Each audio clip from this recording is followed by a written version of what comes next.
we're having a factory of tea that does not work. There are people here who have grown from their childhood up to now. They have never seen a black road.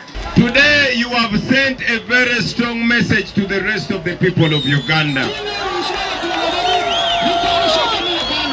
Thank you very much for turning up in this very hot sun. Thank you for turning up even when there's a lot of police and military everywhere.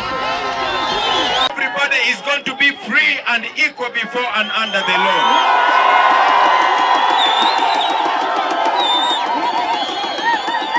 We are going to a new Uganda where roads are going to be constructed all over Uganda because that money is there.